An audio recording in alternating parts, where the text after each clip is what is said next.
This is the Detroit Sports Podcast Network. Okay, I'm very pleased. I really loved our defensive effort tonight. For 36 minutes, I thought we were a tremendous defensive team. You know, things got away. We got a really big lead, and things got away from us the last 4 minutes. But a lot of different things happen during the course of a season.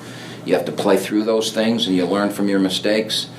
We had some guys in positions that they normally aren't in, and I let them play through it. And I thought we got through it and did a pretty good job. We executed our press breaker and did some good things down the stretch. They made some bombs and some shots that when you're down 20, you throw up there, and they went in. So, very, very pleased with the action of tonight. I'm very pleased with everything that happened. There's nothing I'm not happy with.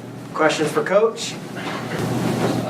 Coach, Martez mentioned that the ball's getting passed around a lot this year, more than last year. Do you see any disadvantages in that, perhaps steals or opportunities presented for the other team, or is it totally beneficial? I don't look at national statistics, but tonight we had 24 assists and 31 baskets. And going into the game, I think we had 165 around their assists on 210 baskets. I would say that's probably first in the country on an assist-to-basket ratio. So that's who this team is. The 3 years before that, the guy, Felder would have 11 assists and we would have 15. But that's how we played. That's every team. To be successful as a coach, you look at how you should play with that team. And then, you got a kid that is, maybe the best player in school history. He's been playing in the NBA, so obviously he was a great player. We tried to take advantage of that. This team is more versatile. We've got a lot of different players that can score. We've got 11 guys we run in and out. We've got different ball handlers. We've got different sets we run. We can interchange, like we can run the same set to Sharon and we take him out, put Martez in it. So there's a lot, and I'm still learning with this team. I think we're a little bit challenged offensively right now. I think we're showing pretty much, and Joanne asked me this at halftime, a struggle to start games. We're all kind of like trying to find out who's on tonight.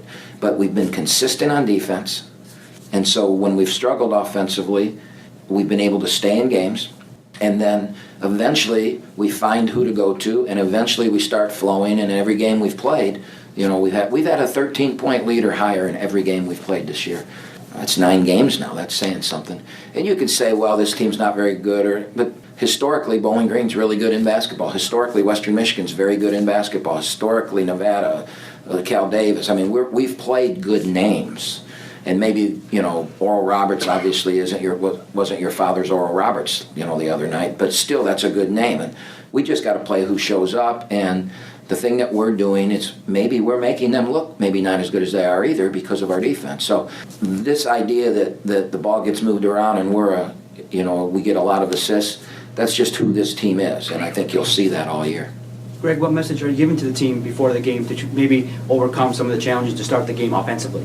I'm not going there with them because I don't want to put those kind of thoughts in their mind. We're prepping, we're playing. The message that we have is that it's a 40-minute game and we're playing 11 guys.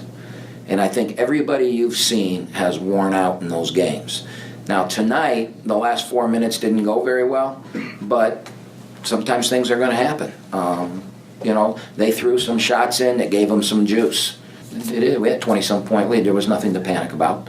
We made free throws. We executed. I don't think the turnover that Nick had at the end, it turned into a jump ball. I think he was fouled. My personal opinion. Obviously, the official didn't.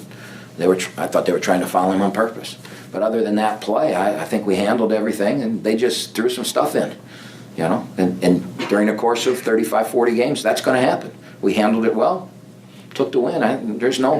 You don't get any bonus points for winning by 24 over 10. I mean, you take the win and move on, and that's what we did. I'm very pleased.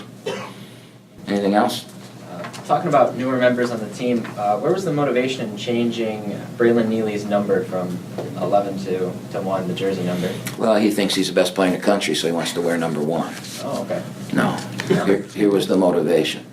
I've been a coach for 39 years, and he's the first that lost his uniform. But who loses their uniform? I've never seen that before. So we had 2 choices. We could have not played him, or we could have worn silver, or gray or whatever. If I wear gray, then I let the kid know that it's okay to do what he did. So he had to wear somebody else's number. That jersey's our blood jersey. All right.